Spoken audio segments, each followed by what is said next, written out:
Bandeko babolingo mbote na bino baibo mesana kulanda chaîne na biso ya www.zoomel1000.com. Lelo tozali na sengo pona ko présenter bino ba émission na bino obo mesana kozela. Ngai papa Roger Babo lelo na ko présenter bino ba émission obo mesana kozela mokolo na mokolo pona ko talisa na bana ya Congo eloko nini oyo tobombeli ba. Rosalie Lokosu na zui responsabilité monene na chaîne ya www.zoomel1000.com pona kotalisa na bapepe congolais vérité to bosolo oyo nini esengeli na biso bana ya mboka toyeba esika oyo bato bazali kokangela bato misu to bazali koyebisa bato bamakambo oyo ezali ndenge wana te ebongi malamu ete biso bato ya Zoomel 1000 totombola mongongo mpe toloba tolakisa bango bosolo po ete mboka na biso ekende liboso po ete bapeple congolais bayeba eloko nini tokoki kosala po ete nyonso tu ezali kaka mpona lokumu ya mboka na biso po ete ezali esengo mingi mpona kotangusa bosolo na kati na biso ba diaspora congolaise oyo tozali libanda ya mboka. Ntango oyo bozalaka kabisika bozali nde bokolanda basango ya www.zoomel1000.com. Bandeko babolingo mbote na bino baebomesana kolanda radio Zoomel 1000. Bandeko babolingo lelo tozali esengo mingi mpona kopresente bino basango na bino obomesana kolanda mokolo na mokolo. Lelo tokolobela bino nini bandeko babolingo, lelo tokotalisa bino ndenge nini tango tolobaka ete ba opposant congolais bazali mitema mabe pe bazali bato oyo tango bayaka liboso na biso bapeple balingaka kolobela biso verité te pe bazalaka na basekele na bango ya sese epai ya bapeple bakoyebisa bino bamakambo mosusu bino bozali koyoka na matoi pe bozali kondima nzoka nde na sese bazali na baje na bango nini oyo basalaka oyo bayebi ete masolo ya verité nde bazali kobomba yango na molili oyo ya lokuta nde bazali kobimisa mpona ete ezali lokola tokoki koloba ete mpona bango ezali lokola badeshe wana nde yango nde bayaka kolobelela peple makambo ezali très important ezali bosolo bazali kokunda yango mpe kobomba yango lelo radio Zoomel 1000 bandeko ezali kolakisa bino elema monene tokotiela bino bandeko mpe bokoyeba ndenge nini bato oyo bakosaka biso. Tango ngai mama Rosalie natombolaka mongongo nalobaka ete bapeple congolais na Congo tozali na Moïse te to na baopposant congolais tozali na Moïse te botika kolekisa tana bino pamba ya kobenga moto Moïse po ete Moïse ye moko azali na kati na koluka se retrouver nanu te azwi nanu mpe basolution na baproblème na ye te alors botika kopesa bato bakombo ya bamoïse po ete bazali komerite yango te. Bandeko babolingo nayebisaka bino mikolo eleki nalobi ete bapolitisien oyo biso tozali komona lelo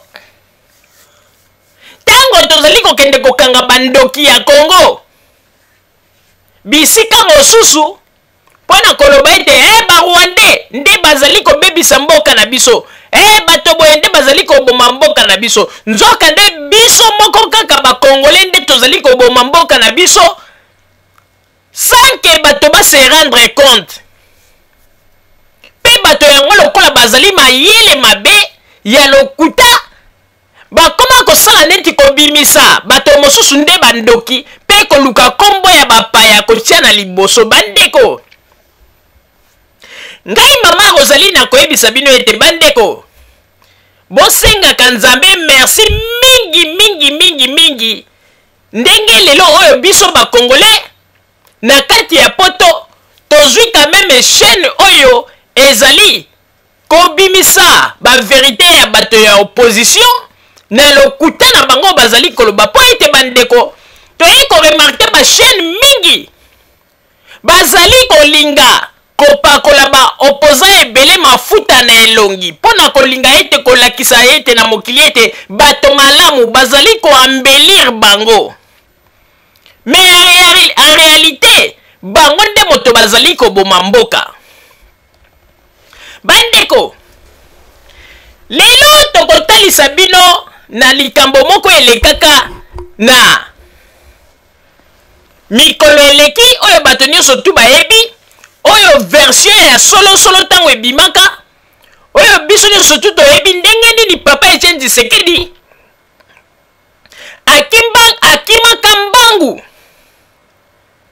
na France ntango Mobutu azali kobela po ete akende kosenga ye poste ya premier ministre basolola po ete lokola tension ezalaki mobulu ye alingaki akende kozwa autorisation sur place epai ya Mobutu po ete aya kobanda mosala na poste na ye ya premier ministre. Mobutu akonfirme kaka po ete azwa esika. Bandeko babolingo, lelo tokotalisa bino po ete Papa Etienne Tshisekedi makambo ye koloba liboso ya kamera to aloba liboso ya kamera nde toye komona ete bapolitisien oyo baza na mawa ya peuple te baza mitema mabe. Po ete Papa Etienne Tshisekedi awangani makambo nyonso tu ndenge azwaka avion amisombeli nalobi malamu billet ya ye moko amisombeli billet po aya mbangu na Cap Martin bakutana na Mobutu basolola po ete eloko ayaki penza ya malonga ayaki penza mbangu po ete alingaki nde Mobutu asinye kaka apesa ordre po ete ye akende azwa bokonzi. Me lokola bamasolo ya molili fuite ezangaka kobima te modele ndenge fuite yone ebimelaki, Papa Etienne Tshisekedi amonaki yango ebimi na sensi ya bien te, azwi abeti lisolo yango ntsangi mpona kowanga na koloba ete no ye akendeki na France te po asenga Mobutu kibokonzi, akendeki nde po ete Mobutu azalaki maladi akende kotala ye. Bandeko, tokota nano na mwa sujet moke likambo ndenge alobaki ete akendeki uniquement na France po akende kotala Mobutu po ete Mobutu azalaki maladi, na ndenge ya biso baafricain ke moto soki azali maladi il faut que kokende kotala ye ata ozali ennemi na ye bani. En tout cas Papa Etienne Tshisekedi ozali très gentil, wana penza tomoni ete ozali na bolingo. Mais toye komona osali ba acte mibale, ba acte wana osali yango osalaki liboso yango na Jean-Pierre Bemba. Jean-Pierre Bemba azali moto oyo azalaka na armée na ye bakota na Centrafrique baboma bato baviola basi basoldat na ye basala bakatastrophe na Centrafrique. Mais tango yo komi na poto tango bandi bamakambo ba élection mpona kosepelisa bakombata yo wana otelemi olobi nini ke Jean-Pierre Bemba azali na CPI azali ye moko, en tout cas il faut nakende kuna nakende kokonsole ye. Bandeko bakende kokonsole moto oyo basala bamakambo kaka ndenge tozali komona bamama bazali na este me bango siko basala yango na Centrafrique nakende kokonsole ye po ete Jean-Pierre Bemba azali ye moko. Maloba ebima na monoko ya Papa Etienne Tshisekedi na kamwa bandeko. Alors aye lisusu komifutela tike na ye, donc tike oyo ye moko amifutelaki bokoyoka yango na makambo na babilili tokotiela bino. Papa Etienne Tshisekedi ye moko amifuteli biye po akende kotala Mobutu na Cap Martin po ete Mobutu azalaki maladi. Papa Etienne Tshisekedi aza gentil, motema malamu, motema boboto. Mais sikoyo asali bamakambo wana po ete epai ya bato oyo bazali nde baninga na ye bapolitisien. Mais totala siko tozonga nsima epai ya bato babengi bapeuple oyo azaliki ye alobi azali molobeleli ya bapeuple, ye nde azali moto oyo alingi peuple mingi, ye nde azali moto oyo azali Moïse ya bapeuple. Bandeko napesi bino ba exemple wana mibale. Mobutu malade, Papa Etienne Tshisekedi asali mbango afuti tike aye na poto ye ayaki penza négociation po nini baluka ete bapesa ye poste ya premier ministre malgré lelo akomi kowangana me tokoyoka yango na nsima. Pe lelo lisusu aye koloba nini que Jean-Pierre Bemba azali ye moko na CPI ndako kende na CPI pona kende ko consoler ezali malamu mais bandeko ebongo moto bozali koloba leader ya ba peuple ba mama oyo bazali violé kuna na est mokolo nini ya kokende ko consoler bango ye akende kaka ko consoler bato bazali ba miyibi bato bazali ko boma mboka bato bazali ko nuire peuple ye nda akende kaka ko consoler bango bandeko bofungola miso na eloko nazali koyebisa bino ezali très important donc ye a préféré kokende kotala Jean-Pierre Bemba soi-disant Jean-Pierre Bemba azali ye moko akokende po akonsoler ye alors que Jean-Pierre Bemba azali kokweya kaka na motambo oyo ndenge ya bato tozali komona ete baviolaka bato kuna na este ndenge lelo bakongole bazali kolela bango basali yango sikoyo na Centrafrique ye papa Etienne Tshisekedi ayebi teke bafamille mosusu mpe na Centrafrique balelaka mokolo na mokolo ndenge basoldat ya Jean-Pierre Bemba bakendaka kosala kuna na este ayebaka yango te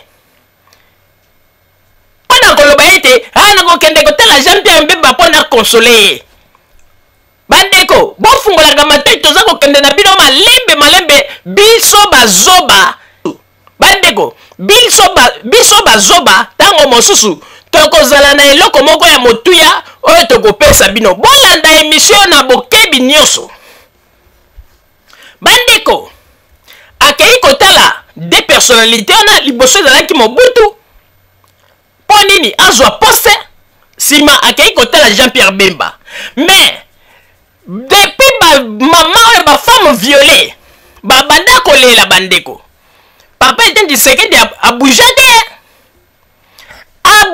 te eloko moko te tozali koyebisa bino vérité abouja te soki lelo akomi kotombola mongongo mpona koloba makambo ya bafemme violé azali koloba yango mpona nini po ete ndenge bamakambo ya baelektio ekomi koleka yango na omoni akomi kosala neti alobela yango me bandeko mokolo moko te apansa asufuta tike avion ye na mwasi na ye na délégation ya UDPS bakende na ese bakende kotala bamama wana me bandeko tozali lisusu bazoba te tozali kocomprendre bozali na bolingo ya Congo te me bozali na bolingo na bino moko alors toye kokota sikoyo na kati na masolo ya minene na émission ya lelo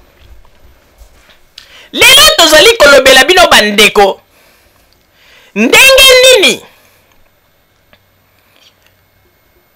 bato misato to minei oyo ntango tolobaka ete bapolitisien ya mboka na biso bazali bato ya lokuta bato bakanisaka neti tozali koloba tozali kosakana me tosakanaka te tolobaka yango mpo toyebi makambo na bango ya sese mpe toyebi bango malamu bandeko nakoyebisa bino eloko moko ntango bomonaka Joseph Kabila vandaka kimia alingaka koloba mingi te alingaka te asala bapromese ya mingi kobima kaka koloba mpona sentiment azalaka na raison ayebaka ntina nini asalaka bongo po ete ntango asalaka bongo ayebaka ete peuple azali moto basakanaka na ye te mpona kokosa ye na bapromese ata likambo ezali to obimi kaka mpona sentiment nie bomba alobandi koyebisa bapeuple bamakambo ezali ya lokuta babeteli yo maboko soki opesi mokongo esili okei libela bandeko ntango Joseph Kabila azalaka ete mosala esalami nde abimi aye asololi na peuple ayebisi bango apesi discours nde tondimi yango na omoni ete lokola bamobutiste bamesanaka na badiscours ya lokuta makambo lokuta bakoma kaka ye Joseph Kabila alingaka kopesa discours te akopesa discours ya nini badiscours oyo batata na bino na bakoko na bino bapesaka na deuxième république oyo lelo soki balobi babimisa bapapie ekosala bamilie ya bamal badiscours na badiscours me bota eloko te etiki mboka na kati na zamba bandeko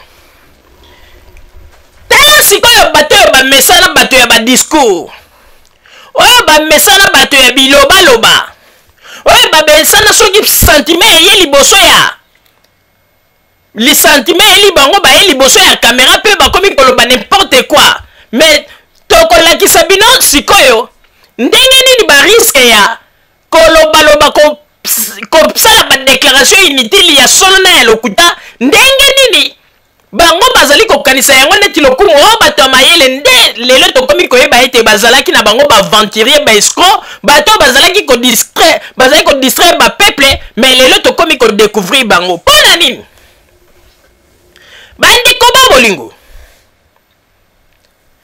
tozali kotalisa bino ngwanda le terminator papa Kingo Adondo atala kuchakudia na papa Etienne Tshisekedi na bato wana ngana uti kotangela bino tokoyeba sikoyo nani azali koloba bosolo kati na bango pe tokoyebisa bino ya solo bandeko atala kuchakudia nde moto abimisaki verite ya bosolo penza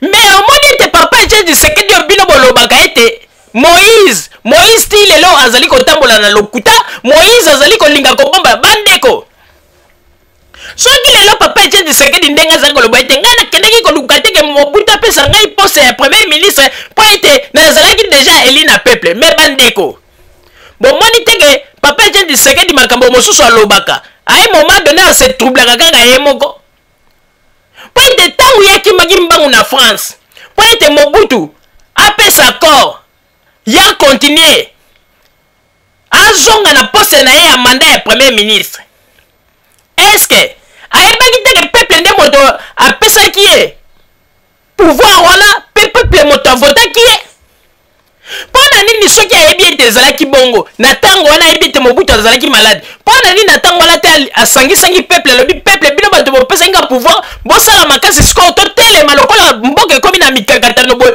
botelemisa ngai bokende bozongisa ngai na poste na ngai esika nazalaki mpo ete peuple moto apesaki mais ye aparveni komisombela meme tike na ye akeiki na France akomi na France na Cap Martin mpo ete asolola na Mobutu asenga na Mobutu ke no ndenge ezali wana nalingi osini opesa accord mpo ete nazonga na poste ya premier ministre mais bandeko soki lelo papa Etienne Tshisekedi azali kowangana ke ezalaki likambo ya poste te akendeki nde mpo ete atala Mobutu na malade mais papa Etienne Tshisekedi aza lokuta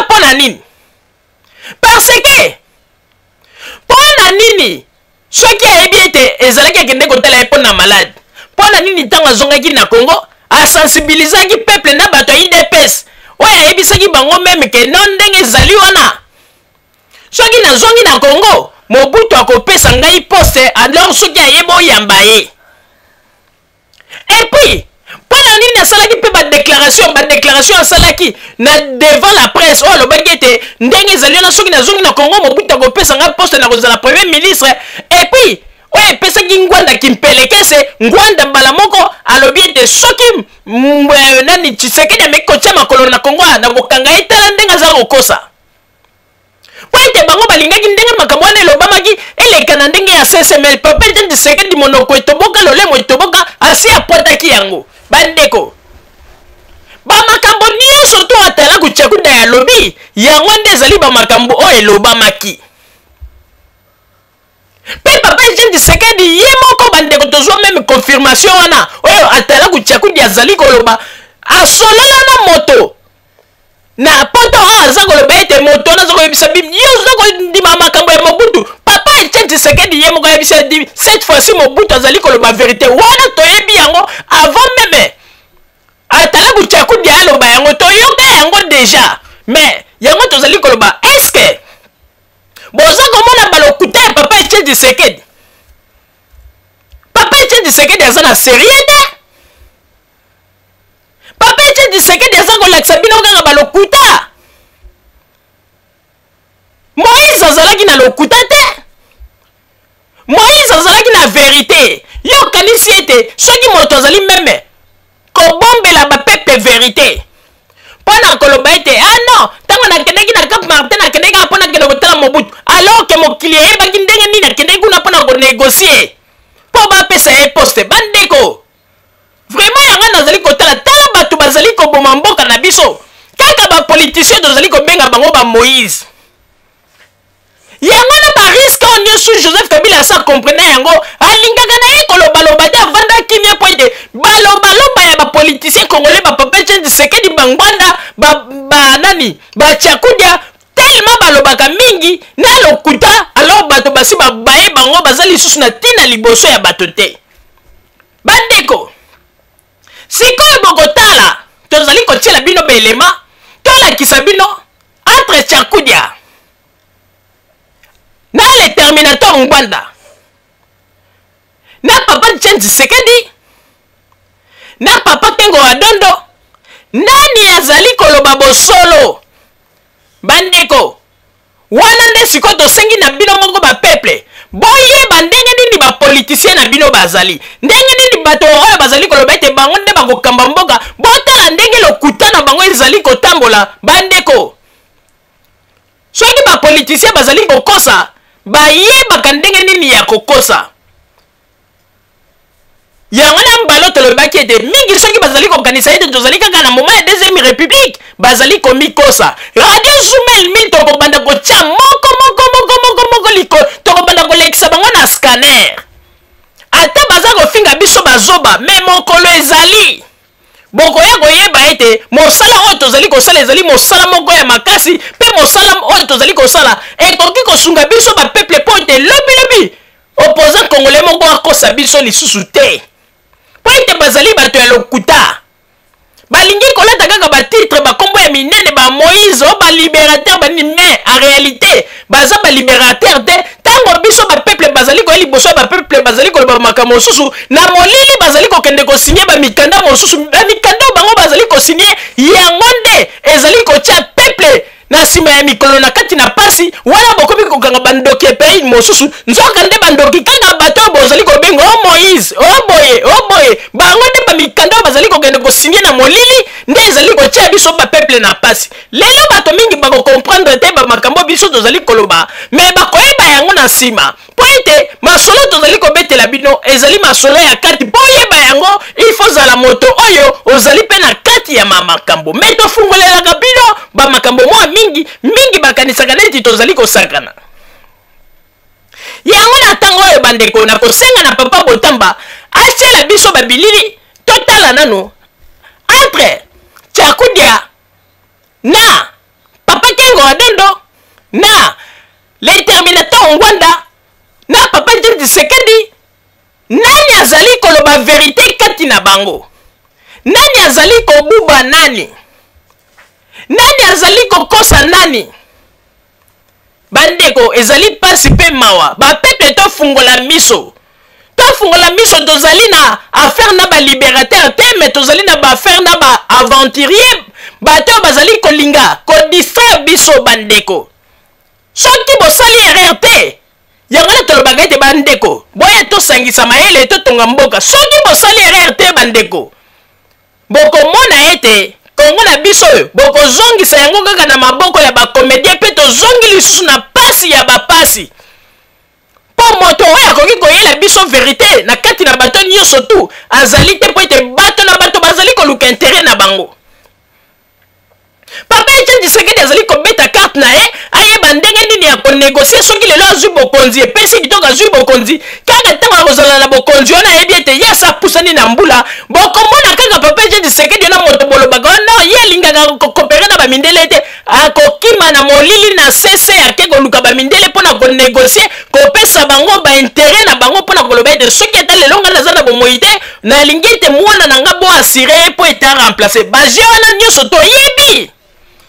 yango tozali koyebisa bino azali koprepare avenir ya Congo te mpona bapeple congolais me azali koprepare nde avenir mpona mwana na ye bandeko mpo yeba bamasolo oyo il faut ozala me nayebi ete ntango biso baverité ebimaka bato mingi balobaka ete bolanda bato wana te bato ya lokuta wi tozali bato ya lokuta me nasepelaka mingi mpe napesaka nzambe merci mpo ete ntango biso tolobaka te eleki mikolo me okomona ete bakongole bakoya kozonga kaka na verité oyo biso esika tosi tolekaki na ntango oyo nakosenga na papa Botamba tiela biso babilili toyeba entre ngwanda papa Tengo Adondo papa Tshisekedi na ngwanda le terminateur na Chakudia nani azali koloba verité kati na bango.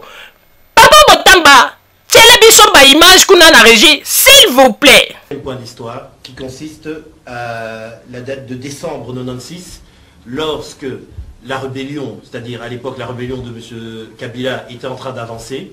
À ce moment-là, Mobutu étant malade, gravement malade, vous vous rendez à Nice et à l'issue de la rencontre que vous avez eue avec le feu président Mobutu, vous avez déclaré aux journalistes que Mobutu allait vous nommer Premier ministre.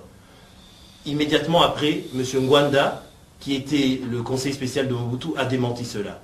Arrivé au Congo, il y a eu des négociations et à l'issue de ces négociations, M. Kengo a été maintenu au poste de Premier ministre. On voudrait savoir aujourd'hui qu'est-ce qu'il s'est effectivement passé à Nice entre vous et M. Mobutu. Est-ce qu'il vous avait effectivement promis le poste de Premier ministre? Vous le savez très bien, pour ceux qui connaissent le texte régissant la transition au Congo, Mobutu n'avait pas à me nommer Premier ministre. Combien de fois je devais le dire et le répéter? Vous dites vous-même que j'étais élu. On ne peut pas d'un côté être élu parmi les 8 candidats qui s'étaient présentés Premier ministre et d'un côté être désigné par Mobutu. C'est cela aussi qui procède d'un peu d'absence de culture politique des Congolais. Donc, j'étais Premier ministre élu par la conférence nationale. Mobutu n'avait pas à me nommer. Mais la même conférence avait prévu, comme ils avaient la certitude que Mobutu était incompétent, tout le montrait la gestion qu'il avait, il avait donc l'avait maintenu pour des raisons simples que s'il avait décidé de le faire partir, Mobutu n'allait pas partir, il allait se maintenir par sa DSP. C'est comme ça qu'il a défini des prérogatives honorifiques pour qu'il puisse rester président de la République, mais la gestion du pays était confiée au gouvernement. Par conséquent, et il était dans l'esprit, même dans le texte de ce document qui s'appelle l'acte portant disposition constitutionnelle relative à la période de transition, qu'il y ait une collaboration entre les deux, entre le Premier ministre et le chef de l'État. Pendant la transition, vous savez que Mobutu était numéro 1 dans la commission des crimes, des assassinats, numéro 1 dans la commission de Ben Malaki, mais par la force des choses, il était maintenu, comme j'ai dit, parce qu'il ne suffisait pas de décider son départ pour qu'il parte. Il n'allait pas partir. Voilà ce qui était décidé. Or, cet homme avec lequel je devais collaborer était mourant en Afrique du Sud. Je crois qu'il était de mon devoir, tout simplement institutionnel, de lui rendre visite, ne fût-ce que parce que, entre parenthèses, je vous dis que je n'étais pas, pendant des années que je ne combattais pas la personne de Mobutu, je combattais son système répressif qui privait le peuple de libertés fondamentales. Et rien sur le plan humain ne m'empêchait d'aller voir un homme malade et avec lequel, comme je viens de dire, institutionnellement, je devais collaborer. C'est ce que j'ai fait. Et quand vous dites que... Et vos déclarations à la presse? Je regrette, j'aimerais que vous me fassiez entendre ça. J'ai répété aux yeux de tout le monde, devant la presse, que Mobutu n'avait pas à me nommer. Je le disais là. N'empêche que tout de suite après, quand j'écoutais les radios, oh, c'est ça qui m'étonne.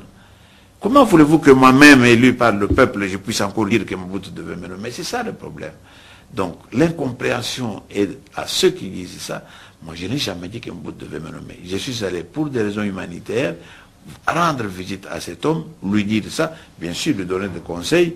Mes conseils à ce moment-là consistaient en quoi? Qu'il rejoigne la légalité. Voilà ce qu'il devait faire. C'est-à-dire s'impliquer dans les schémas de la conférence nationale souveraine. À ce moment-là, il n'allait pas me nommer, mais reconnaître les décisions de la conférence, c'est-à-dire me laisser, parce que vous savez que j'ai été délogé avec des chars de combat, moi-même et mon gouvernement. Voilà la manière dont j'ai se permis de mettre fin à mon gouvernement. Donc un homme pareil ne peut pas dire qu'il peut me nommer. Mais je sais que très peu de gens comprennent, connaissent même les textes qui régissaient la République pendant la transition. C'est comme ça que les gens en avaient abusé pour dire que j'avais déclaré que Mobutu allait me nommer Premier ministre. Ça n'a aucun sens. Merci beaucoup, M. Tshisekedi. Ça va très bien. Merci beaucoup du temps que vous avez accepté de nous accorder. Ça va très bien, pourvu que vous fassiez votre devoir de diffuser ce que vous avez à diffuser. Aujourd'hui, pourquoi M. Tshisekedi n'a pas été nommé Premier ministre? Je crois que c'est une bonne question. Je vais vous donner les faits. parce qu'il faut rétablir l'histoire. M. Tshisekedi est allé voir le directeur du cabinet, M. Vundoawe Tepemako, à Kinshasa. Moi, je me trouvais à Nice avec le président Mobutu. M. Vundoawe a contacté le président et m'a contacté pour dire Tshisekedi veut venir voir le président. J'ai informé le président. Le président m'a dit, vous informez le directeur, je suis d'accord, il peut venir. Le directeur du bureau a arrangé le tout. Tshisekedi a payé son propre billet. Et puis, il est venu. Le président Mobutu lui a donné les véhicules à l'aéroport de Nice. Le protocole s'est occupé de lui à l'aéroport de Nice. Il est arrivé. Le lendemain, il y a eu audience. Je n'ai pas pris part à l'audience. Vous allez dire pourquoi. Parce que l'audience était privée.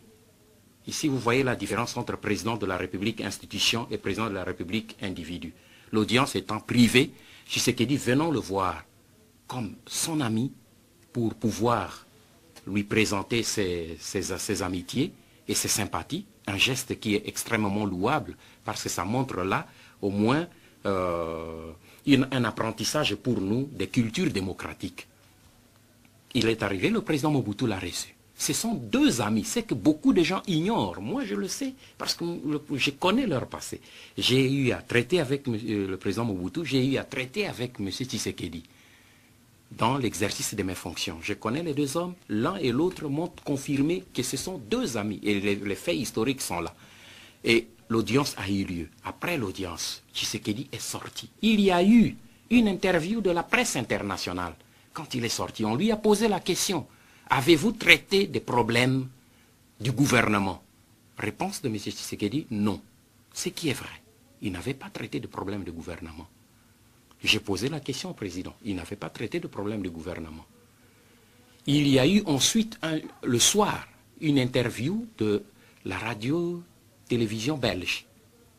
Et là, M. Tshisekedi aurait lâché qu'il s'est entretenu avec le président Mobutu du problème de Premier ministre et qu'il avait été accordé. C'est le président Mobutu qui m'a appelé, j'étais à l'hôtel, pour dire « Avez-vous suivi les déclarations de Tshisekedi ?» J'ai dit non. Il dit, il a déclaré à la presse que je lui ai donné le poste de Premier ministre, rectifier les choses pour éviter qu'on ait les conflits avec le Parlement. Vous savez pourquoi le président Mobutu a dit ça? Et si j'ai obéi et j'ai fait le démenti, c'est parce que, cher ami, il y a une constitution. Et dans cette constitution, de ce moment-là, une constitution qui n'avait pas été élaborée par Mobutu, mais par toute la classe politique de notre pays. Il avait été convenu que le président de la République gouverne, règne mais ne gouverne pas. Cela veut dire que le président de la République ne pouvait pas nommer de son propre gré un Premier ministre. C'est la classe politique à laquelle n'appartenait pas le chef de l'État qui devait désigner un Premier ministre, le présenter à la famille du président de la République. Celle-ci devait l'accepter et ensemble présenter le candidat au président qui devait simplement procéder à la nomination. Donc, Tshisekedi, comme Mobutu, le savait. Mais, s'il y a arrangement, Mobutu n'interviendra que lorsque les deux classes politiques se sont entendues et lui présentent le nom de Tshisekedi. Voilà pourquoi on ne pouvait pas le nommer. C'est ainsi que, lorsque je suis rentré au pays, il y a eu un tollé. Mobutu a voulu nommer Tshisekedi, Nganda s'est opposé. Mais lorsque Tshisekedi est rentré, il y a eu une grande mobilisation à Limete. Il a pris la parole et il a dit aux gens que le président Mobutu ne peut pas me nommer parce que ce n'est pas conforme à la Constitution et nous n'avons pas traité de ce problème. Nous autres, dans notre pays, nous avons souvent tendance à ne retenir que ce que nous voulons retenir. Mais Tshisekedi lui-même avait confirmé à la population devant la télévision nationale et les télévisions privées qu'il n'avait pas traité du problème de Premier ministre avec Mobutu et que ce problème devait être arrangé selon la Constitution. C'est un juriste, M. Tshisekedi, lui-même l'a reconnu. Donc on n'avait pas, ce n'est pas qu'il s'était entendu et après on a refusé, non. Mais le vrai problème viendra, et je le traite dans mon livre, lorsque le président Mobutu est rentré au mois de décembre au pays. Lui-même était d'accord pour qu'on nomme Tshisekedi Premier ministre. Il a donné instruction à sa famille politique. Mais sa famille politique était déjà noyauté par le Premier ministre et sa propre famille politique n'a pas suivi Mobutu et a représenté au moment où le président Mobutu attendait qu'on lui présente la candidature d'un nouveau Premier ministre, qu'il attendait probablement être Tshisekedi. C'est les dirigeants de sa propre famille sont passés à la télévision pour annoncer que les FPC maintiennent leur confiance au Premier ministre Kengo Adondo. Le président Mobutu était déçu, il était irrité parce qu'il n'avait pas donné ces consignes-là. Voilà la réalité, voilà la vérité. À vous entendre parler, la décision de nomination. En 1994, à la suite des accords du Palais du Peuple, un consensus était trouvé pour essayer de répartir équitablement le pouvoir. C'est-à-dire, le président Mobutu serait resté président de la République, le Monseigneur Montsengo aurait pris la présidence du HCRPT et Tshisekedi devait devenir Premier ministre. Mais ensuite, il y a eu de la zizanie au sein de l'USORAL, et ce qui a conduit à plusieurs candidats au poste de Premier ministre, dont vous-même, et ensuite vous avez été élu par ce HCRPT. Pouvez-vous nous expliquer aujourd'hui qu'est-ce qui s'est passé? Est-ce que vous n'avez pas en quelque sorte renié les accords conclus au sein de l'USORAL en posant votre candidature, en vous faisant élire Premier ministre? Non, je crois que vous présentez mal le problème. Vous citez des noms. Aucun texte ne cite des noms. On voulait, les accords du Palais du Peuple voulaient régler le problème des institutions de la transition. Le président de la République règne, ne gouverne pas. Le Parlement de transition aura les prérogatives de contrôle des actes du gouvernement. Le gouvernement aura la gestion. Et les accords disaient le Premier ministre sera issu de la famille politique autre que celle du président. Article 78. Voilà un peu les données du problème. Ainsi, il y a eu, comme vous le savez, les accords du Palais du Peuple sont venus pour mettre fin au dédoublement institutionnel et au dédoublement de textes constitutionnels.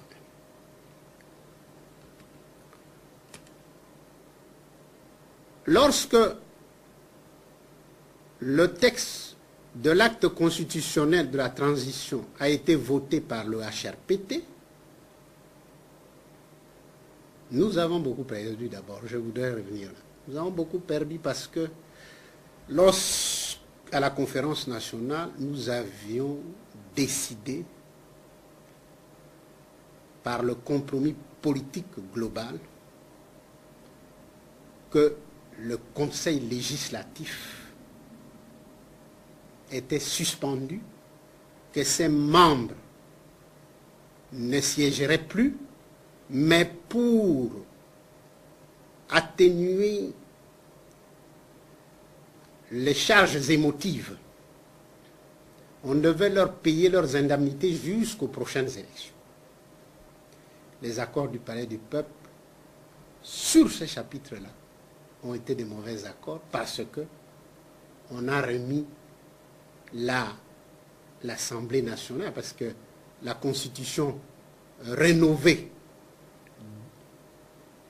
avait remis l'Assemblée nationale en place. Le Conseil législatif était devenu l'Assemblée nationale.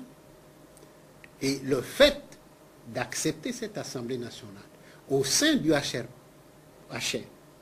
pour devenir HRPT a fait basculer la majorité qui appartenait à l'opposition dans le camp du président de la République. Ça, c'était une parenthèse importante. Et tout va changer à cause de ça.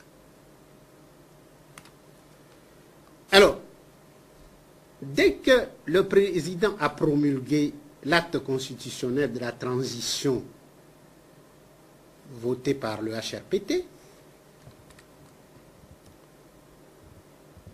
l'opposition avait la charge de désigner son candidat. Un candidat qu'on voulait. Plusieurs candidats semblaient se présenter parce que jusque-là, Tshisekedi ne se prononçait pas. Mais personne d'entre nous ne voulait se porter candidat tant que Tshisekedi en était un. Donc il y avait un accord tacite entre vous pour présenter Tshisekedi. Et nous l'avons dit à Kibasa, qui était le président. Il y a eu une réunion présidée par Kibasa à Notre-Dame de Fatima, où tous les candidats étaient venus. Et on attendait que Tshisekedi se présente pour qu'on arrive à un accord. On dit, écoutez, nous tous, on se retire et on laisse à Tshisekedi de se présenter. Tshisekedi n'est pas venu à cette réunion. On a chargé Kibasa de prendre contact avec lui. Vous savez pourquoi il n'est pas venu? Oui. La thèse de Tshisekedi est simple. Il est l'élu de la conférence nationale. Il ne peut plus se représenter. C'est ça la thèse. Mais, si vous savez, Tshisekedi avait signé des accords du Palais du Peuple. La signature de Tshisekedi et des membres dirigeants de l'UDPS engage aussi l'UDPS.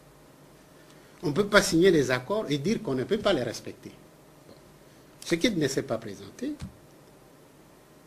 Le HRPT a créé la commission des 33. Pourquoi la commission des 33? Simplement parce qu'on a pris 3 représentants par région. 10 régions plus la ville de Kinshasa, 33. Cette commission des 33 était présidée par Bomboko.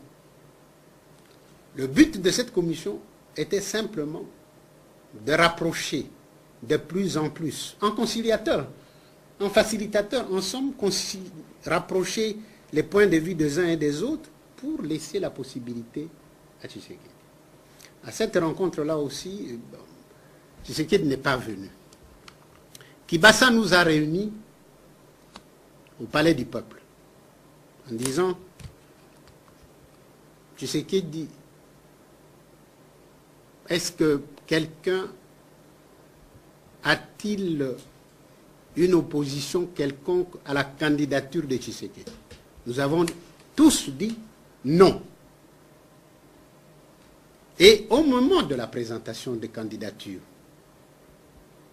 et de projets de programme gouvernemental selon l'esprit et la lettre des accords, Tshisekedi n'est pas venu. La nature comme la politique ont horreur du vide. Il y a eu floraison de candidatures. Et dans cette floraison, j'ai été élu. Les accords du Palais du Peuple disent clairement ceci, lorsque un candidat de l'opposition est désigné, ce candidat serait présenté à l'autre famille et l'autre famille l'approuve ou ne l'approuve pas. Et c'est ça ce qui c'est. Donc on ne pouvait pas être élu sans être élu également par la famille autre que celle de l'opposition à laquelle on appartient. Voilà un peu la genèse de cette affaire. Si Tshisekedi s'était présenté, je vous le dis aujourd'hui, personne ne se serait présenté. On aurait fait exactement la même chose comme on a fait le 15 août à 2 h du matin en 1992. Lui seul aurait été notre candidat et nous voulions que ça soit lui seul affronte le président Mobutu pour nous permettre de pouvoir aller aux élections. Il m'appelle et me dit que j'ai parlé avec Étienne, Étienne est naïf. Il croit à tout ce que Mobutu lui a dit à Nice. Et j'ai l'impression que, dans tout Étienne, notre frère, vous venez voir Mobutu Ngando dans l'eau. Il fallait voir Mobutu en Suisse où il avait des pressions. Pas en France, parce que les Français l'encouragent dans le désordre. Et Tshisekedi lui a dit que non, cette fois-ci, c'est pas comme d'habitude. Docteur, je ne vais pas donner le nom de ce docteur-là, mais il existe, il est encore en Belgique. Il a dit à docteur, cette fois-ci c'est sérieux, je vais prendre le pouvoir. Et le pays va aller de l'avant. Tshisekedi fait la conférence de presse à Paris.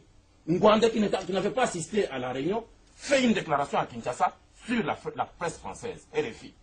Tshisekedi makamunyo soza kolobakuna eza ya lokuta. Soki aya na Kinshasa na kukangaye. Tshisekedi appelle Mobutu et dit écoute ton type. C'est ce qu'il dit sur la télévision, sur la radio de RFI. Mobutu dit à Ngwanda, parce que Tshisekedi avait dit que j'arrivais vendredi à Kinshasa. Je me souviens bien de la date qu'il avait donnée, le jour qu'il avait donné. Et Ngwanda, Mobutu reçoit le message de Mobutu qui lui dit ne faites pas ce que tu es en train de faire. Tu dois faire. Tshisekedi descend à Kinshasa le même vendredi. Ngwanda ne l'a pas arrêté. Tshisekedi mobilise d'abord l'UDPS, toute la nation. L'UDPS c'est un parti national. Ce n'est pas le Front de libération du Grand Kasaï que moi je dirige. Nous, c'est une affaire du Kasaïen. Mais l'UDPS c'est un parti national. Tshisekedi mobilise tous les Congolais. Mobutu c'est votre frère, il est malade, il va venir, il faut l'accueillir. On va terminer tout ça ici. Si vous avez bonne mémoire, quand Mobutu est revenu de Paris, de Nice, tous les Congolais se sont mis debout. Les calicots de l'UDPS à l'aéroport, tout le monde a accueilli Mobutu en tant que frère. Mais Mobutu a regardé la mobilisation. Lui qui était déjà haï, à lobby, Moni, Boza Kolinga, n'a pas répondre dans 48 heures. Mobutu est parti pour une fois encore par route jusque chez lui, au Kantiati. Les 48 heures là, ce sont les 48 heures où les Congolais eux-mêmes ont enterré le Congo, là où nous sommes aujourd'hui. Ngwanda, Nzimbi, Baramoto, tous ces frères de Ngwandi sont entrés maintenant dans les 48 heures. Tshisekedi était Moulouba, Kassaye, Tshisekedi était au Koko ce pouvoir dans Kassaye.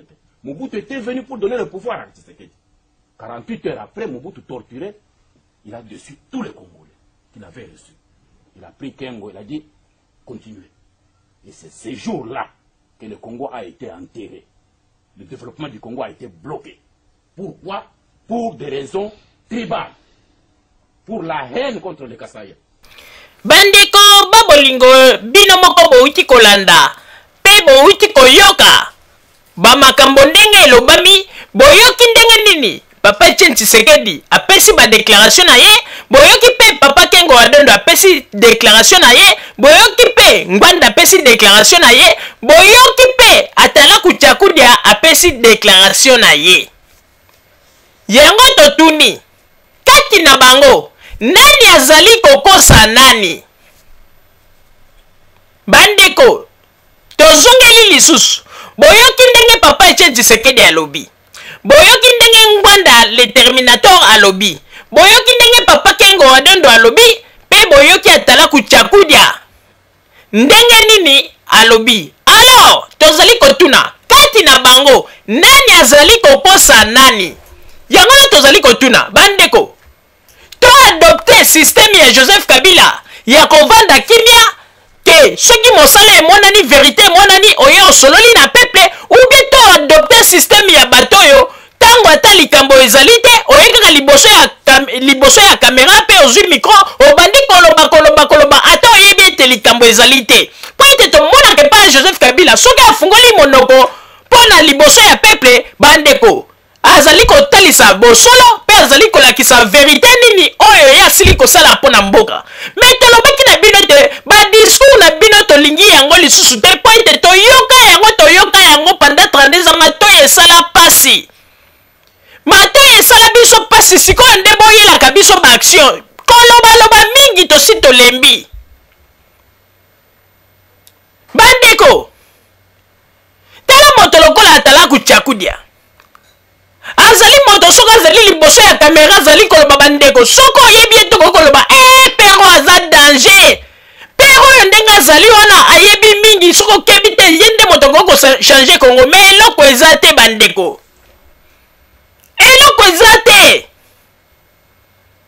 po ete ye moko ndenge aza wana na kati ya poto azali na ye kaka mpe moluki bandeko ye ozomona moto mobimba tango bamonaka Congo ye azomona kaka Congo kaka diamant cobalt cuivre ye tango azali komona kaka Congo baesprit na ye ezokotape kaka na badiamant banini jamais nayoka esika ete Atala Kuchakudia alobi ete na Congo tozali na mabele ya kitoko na bakongo na bapartout oyo tokoki kolona ndunda banini te ye kuna bamakambo bandunda aza nango ye kaka diamant cobalt cuivre manganèse ye kaka babiloko ayebi kaka yango wana. Donc bato ya soki azwi Congo bandeko eloko ya liboso olie tala pepe akobanda nanu kosigner bacontrat awelela nanu ndenge nini yako embaucher bato po ete bakende kosala na bacomptoir na nini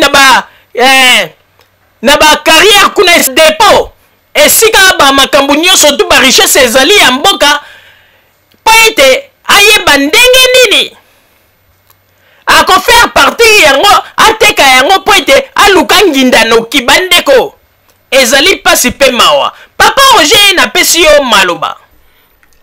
Mama Rosalie ezali pasi mpe mawa komona ete bato oyo bazali kaka banguna ya mboka na biso ezali kaka biso moko ba Congolais. Banguna ya mboka na biso ezali ba Rwandais te,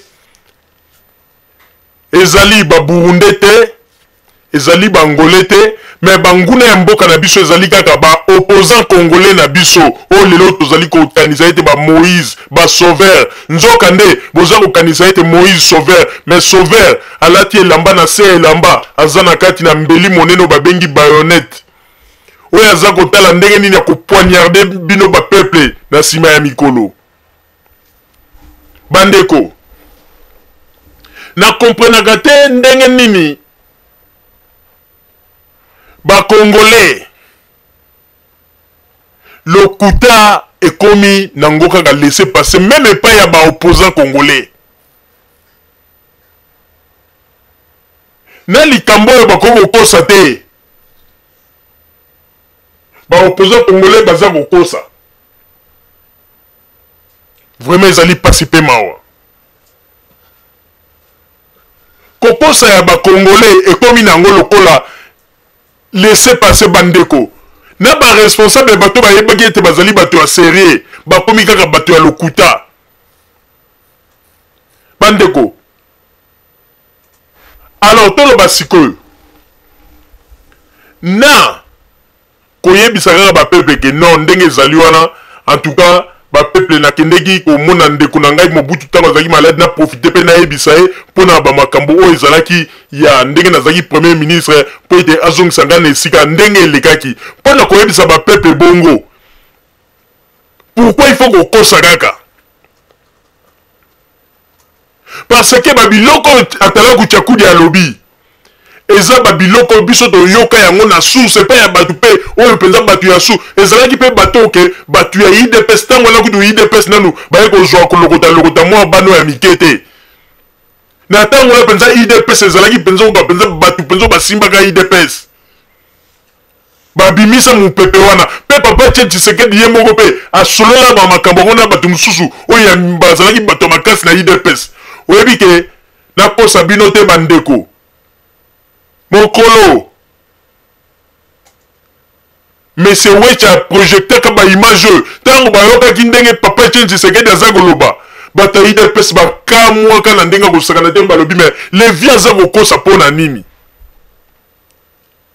les vieux aza kokosa pona nini akoki koloba wi akende kotala Mobutu pona état de santé na ye mais aloba bamakambo basololaki na Mobutu na ndenge ya solo toza comprendre te lelo bango nyonso tuna ngwanda sikoyo aza koloba ete basololaki na Mobutu makambo mosusu basoki basololaki makambo mosusu mpona nini ntango Mobutu mandani papa ete Tshisekedi asalaki déclaration ke Mobutu ndenge azali wana promettre un poste ya premier ministre après ye ayaki kolekana te balobi tala ngwanda aza nani papa ete Tshisekedi aza kokosa soki okende na Kinshasa na kokanga ye po ete alobaki yango.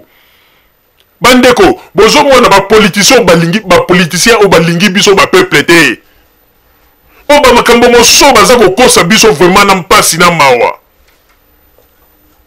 soki bazali kokosa biso kuna ba makambo ya boye ebongo bandeko bomituna nde bato ya boye nde bakoyela biso une vie meilleure na kati ya Congo mais bakoyela biso kaka ba problème bakoyela biso kaka ba problème bandeko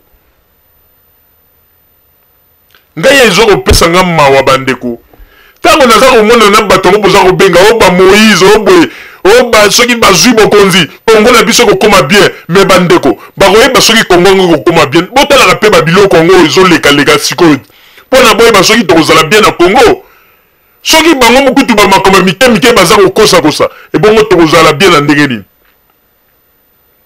tala basini ya yango mpo bomona kaka ke bazali bato ya lokuta bomonaki mubake oyo azalaki moto ya IDPS aza koloba nini liboso ya kamera ya welch aza koloba ete naza kuna likambo moko nalingaki naloba ngo te metika kaka naloba papa Tshisekedi apromettre ete soki azwi bokonzi douane kozala ofele mpona badiaspora soki otondisi bacontener na 2 contener ou bien 3 contener okiti nango na Congo okofuta douane te epuis atika na ye wana take lisusu mosika balokuta kaka ono alobi ke badiaspora congolaise nyonso tu eza kaka soki oye na mboka ale bapesi yo mabele na esika na yo tonga eloko elingi bandeko bino boza nano kopesa nano privilège nano na badiaspora congolaise oyo bazali libanda ya mboka oyo bazali deja na mwa vie moko ya bien malgré na poto mbongo pe kokozala na pasi mais moto akokozanga esika kolala te akokozanga mwa eloko akolia te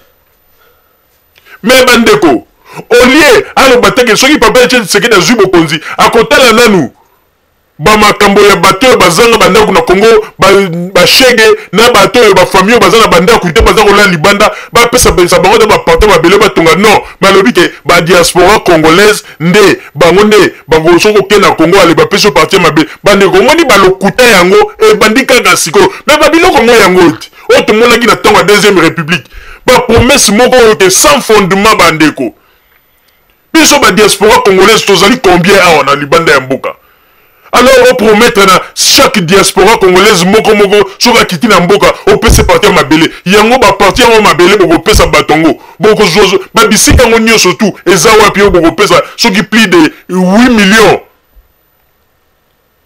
de diaspora congolaise oyo bazali libanda ya mboka bandeko ezali mawa mingi ntango naza komona baopposa congolais baza kozwa biso kaka neti bazoba baza kosakana na biso yango na toza koloba ete mingi bazali kokanisa ete parti ya MPR ekufi mais nzoka nde IDPS elati kaka kazaka ya parti ya MPR bandeko ezali pasi mpe mawa ezali pasi mpe mawa bandeko bokoki na bino kofinga bokoki koloba na bino n'importe quoi mais boyebaka ete oyo biso tozali koloba ezali vérité ata boboyi yango lelo ekokanga bino kaka na luketu po ete balobi ete lokuta eyaka na ascenseur vérité eye na escalier mpe ekomi mais vérité na biso ate ezwi mikolo ekokanga bino kaka na luketu bolinga te mpe ekobongola badiaspora congolaise ebele oyo bazali na poto mpe bakokomprendre eloko nini tozali kolinga yango tolobi bandeko tozali na baopposant congolais te mais tozali na baambrouillère bacomédien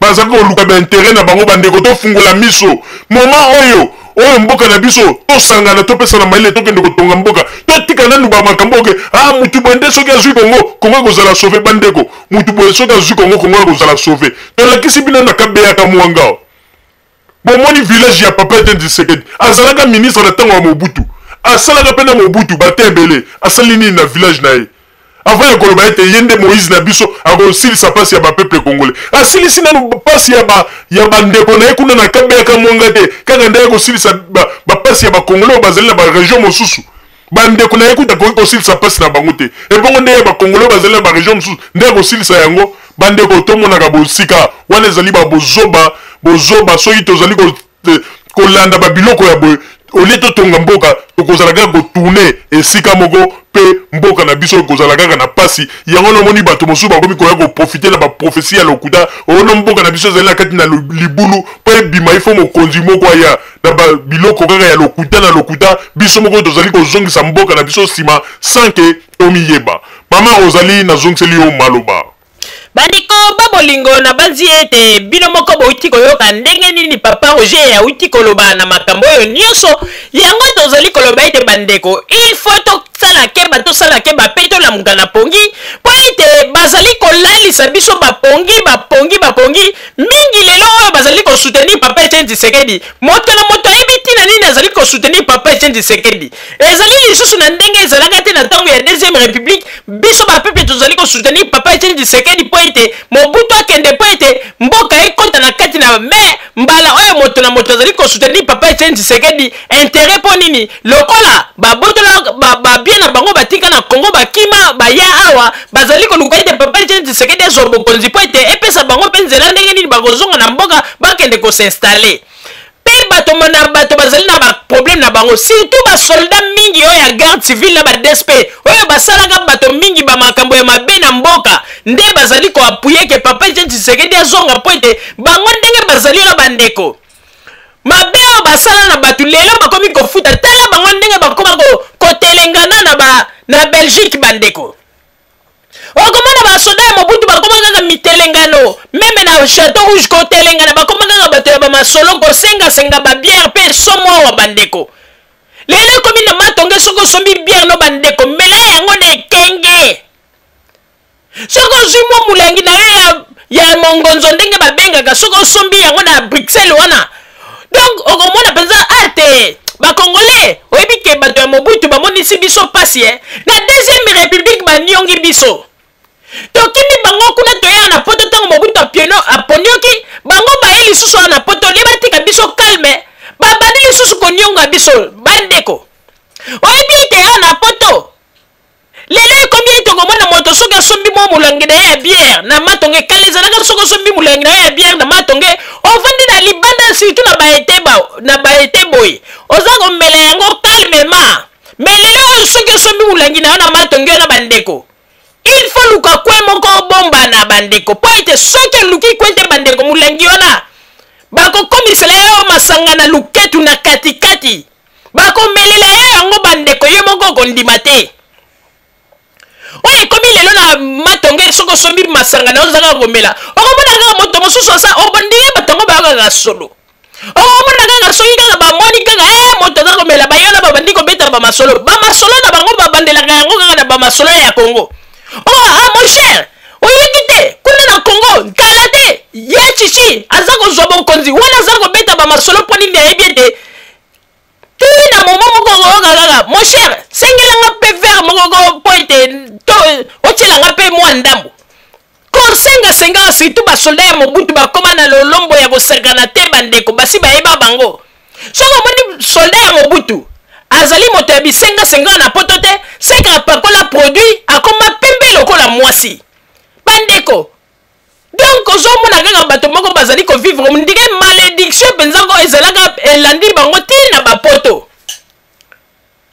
na poto soki osombi molangi ya masanga na yo na nganda bandeko bamosusu okomona akoma ete asombi molangi na ye ya masanga na nganda ake kobomba na kote neti ya porte ya kikoso bandeko tala kaka kikoso komona bato ndenge bazalaka na bakokende kosuba mais moto préféré amelelaka masanga na kote ya kobomba na entrée ya kikoso mpo azobanga sino te soki alobi ebima komela yango na publike epa bato masanga na ye aza komela bandeko bakokatela ye yango katikati na luketu masanga nyonso ekokita bandeko yango na omoni bakongole awa na poto tozali koloba na bino bandeko soki otali bamobutiste bamakambo bazali kosala na basoldat ya Mobutu bandeko ndenge oya kokomprendre lobi te ndenge balobaka ete malédiction ezalaka de génération en génération toye komona yango sikoyo epa bamobutiste bandeko mpo ndenge modele ezolandela bango bandeko surtout basoldat ya Mobutu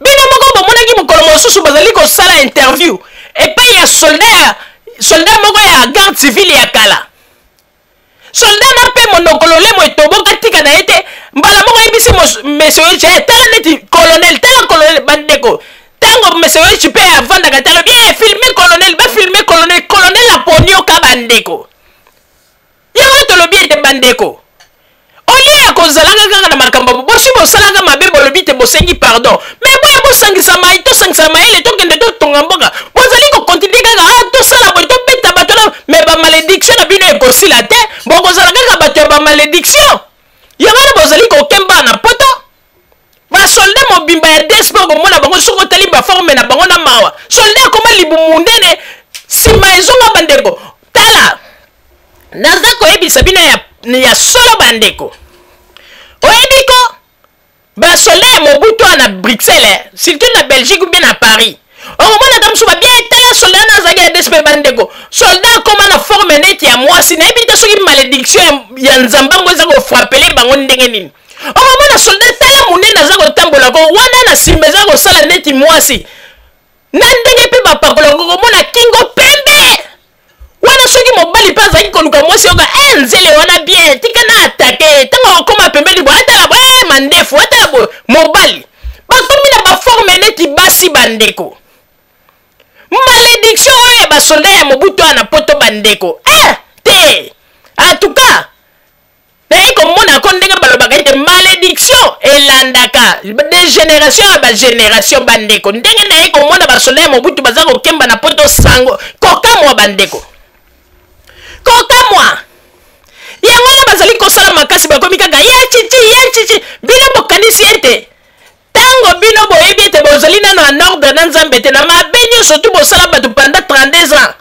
kotelemelaka bazairo à l'époque na kote ya molili ndeko tomona pasi okomona kaka na kote ya molili ya kankokolo soki oza koyoka soldat sabombanaki kote ya nzeta mbila tango okobanda kaka kopusa na koabimela citoyen temona abandi kotungisa yo te okomona abandi kosenga bakarte pour citoyen soki opesi ya zwi atiango na poche okarte ya mangwele okarte ya bateme bandeko ezalaka yango na bomoni bamalédiction na bandeko bolanda makambo nga naza koyebisa bino bozwa yango liseki te botala kaka ndenge génération nyonso tu ya bato ya Mobutu ndenge bazali frappe na poto baza kokemba na ndenge ya kosakana te lokola mpe balingaki kozwa mbongo na ndenge ya facilité tala bango ndenge bakoma kotelengana me bazali koloba ete boya tosangisa mayele po tokende kotonga mboka no oyo biso bakombata ya wapi il fallait bolakisa bakombata na bino ntango bozalaki na mboka botonga mboka bolakisa ete boza bibali ya solo boza bakombata boye kolakisa bakombata na bino kaka lelo bolobi oyo Joseph Kabila yebi eloko te me botala makambo Joseph Kabila azali kosala na mboka eza kokamwisa bino mpe bino moko boza kokamwa bandeko te yango wana tolobaka ete nzambe merci ndenge opesa biso le rais bandeko bolingo na banzi ete oyo tozalaki na yango wana mpe tozali koyebisa na bakongolais ebongi malamu bomituna bose pose question mpona koyeba entre Atalaku Tchakudia mpe papa Etienne Tshisekedi mpe papa Kengo Adondo na le terminator Ngwanda nani alobi bosolo po ete bango nyonso tu basali badéclaration bandeko nani azali kokosa nani totikeli bino nde eyano ndela ebizali epai na bino moko borépondre mais mpona koyebisa bino ete ndeko topesa kaka confiance na bato tomoni bazali na susi ya mboka ndenge bazali kotonga mboka topesa lisusu confiance na n'importe qui te Moïse na Congo azalaka lisusu te Moïse azali kaka moto tozali komona azali kosala biso misala ya kitoko na Congo mpe azali koyoka peuple wana nde tokokoloba ete Moïse ya bakongole mais Moïse lisusu oyo ya maloba boye azali te mpo Moïse oyo lelo bazali kobenga Moïse babengaka ye Moïse na ntango wana mais Moïse abomisa bato na ndenge ya kosakana te kaka lelo ville morte lelo tokomarche bato bazali kokende bazali kokufa mais lelo oyo bato wana baperda bato na bango batikala na pasi bayeba mpe bango te idps eyeba mpe bango te tozala mayele bazali kosala bamakambo mpo na baintere na bango bamoni ete biso bapeuple tozali bazoba me nzambe akolakisa bango makambo nyonso to bango bazali kosala na molili mpe suka na bango esi emonani bandeko bolingo bozala kaka bisika bozali na nsima ya bango nde tokotalisa bino basango tobombeli bino ya radio Zumel 1000 merci bandeko babolingo na bandi duti kolanda émission na biso oyo tosilaki kolikisa yango po ete boyeba basango nini oyo bino bobande kozela na bandi ete moto na moto asili kotire leson na ye na oyo esili kolobama na esika oyo yango ete tosengi na bino ete boboto ezala na bino na bafamille esika bozwani na bandi ete mbala ya nsima biso boto Zumel 1000 tokozanga te mpona kopesa bino lisusu basango oyo esengeli mpona bino tosiki wana mpona lelo merci mingi www.zumel1000.com ezali wana mpona bino na bandi ete bokozala dessus te nsima ya bangonga nde boyebi nini